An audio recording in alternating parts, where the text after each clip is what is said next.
Then we move on to sophomore year. So primary goals for sophomore year are learning about your personality and discovering careers. This is extremely important. And I've heard of families traveling, excuse me, traveling across the country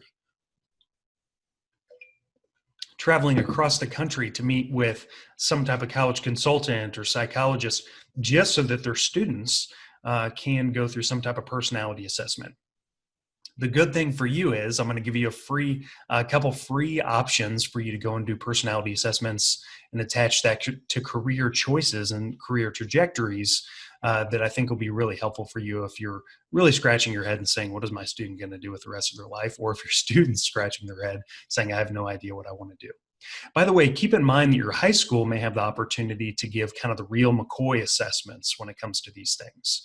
So and let me explain what I mean by that. So one of the websites that I send families to is 16 Personalities, totally free, and it gives you a Myers-Briggs code, which, for instance, mine is INTP.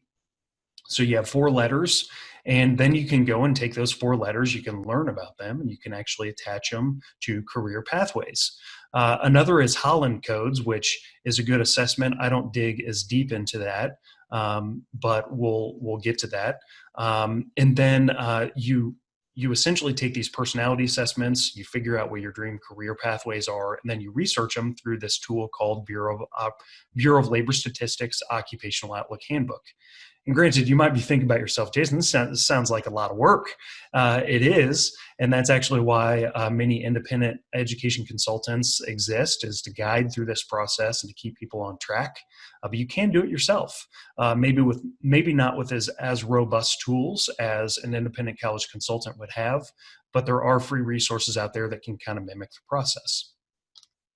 And a general rule of thumb is that the student shouldn't take out total student loan debt more than their beginning annual salary. In a place like the Bureau of Occupational Outlook Handbook, Bureau of Labor Statistics Occupational Outlook Handbook, I know it's a mouthful, is something where you can research those salaries and say, okay, well, I'm going to make about $70,000, so I shouldn't take out more than $70,000 in debt. Again, not financial advice, but that is a rule of thumb that many people throw out there. And then AP and honors classes, we could talk about that piece too. And we'll talk about the 3 scholarship factors here in a second. I'll come back to this slide. But before we get there, there are 2 books that I think are and I say these are free resources. You're going to have to go out and buy these books, but you can also get them from your local library if you don't want to purchase them. They're really cheap on Amazon. Do What You Are is great for when you take 16 personalities. When you go to that website, you get your code, go through the first about 8 chapters in this text, and Do What You Are, and really verify that those are your actual letters. Because INTP, for instance, so I stands for introvert for me, and then extroversion is an E. Well, there's a spectrum there. So I'm closer to the middle, as you can tell. I can turn on the extroversion, but I like to be more introvert in most ways. And so you can kind of say, okay, well, yeah, I probably am an E, or I probably am an I. And you can go through and verify each of those codes.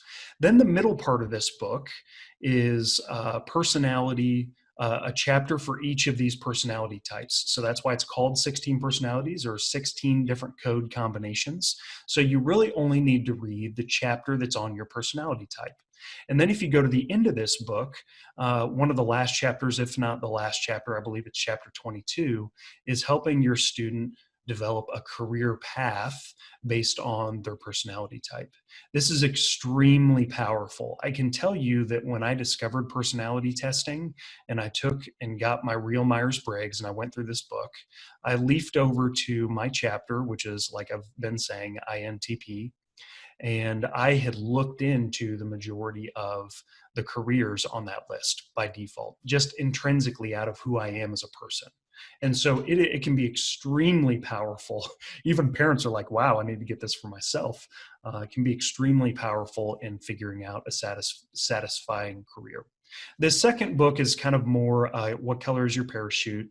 Is really more peripheral, in my opinion. The Holland Codes is touched on in this book. But if you do pick this one up, it's more of a job search book. but I do encourage families to go through the flower exercise, which I believe is chapter 7.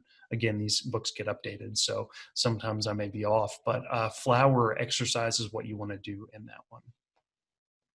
Now, I do want at this point to ask, and if I do this in a workshop somewhere, I typically ask families, hey, what do you think are um, the three top academic scholarship qualifiers when you go to university? And they typically yell out one thing or another. And we eventually come to this 3 scholarship factors. And so when it comes to getting money from a school itself, academic money, so academic merit scholarships, what it ends up being is typically these 3 categories and factors. One is your standardized test scores. That's why it's really important to do test prep, whether it's free or whether it's paid. Then your GPA. This is why it's really important for your kids to keep their grades up as they go through high school.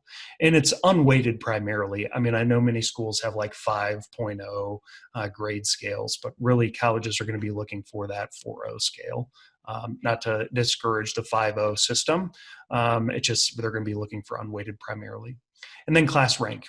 And you might be asking yourself, Jason, my high school doesn't even have class rank, which is true. Many competitive high schools don't keep a class rank. And so many colleges will say, okay, best 2 out of 3. And so let's take your standardized tests and GPA, or let's take your GPA and your class rank, et cetera. And so if you don't have class rank, then you know the majority of these factors are going to fall on standardized test scores, which would be ACT, SAT, or a GPA score. So keep that in mind. If your kid wants academic scholarships, they're really going to have to look at those factors, GPA and ACT.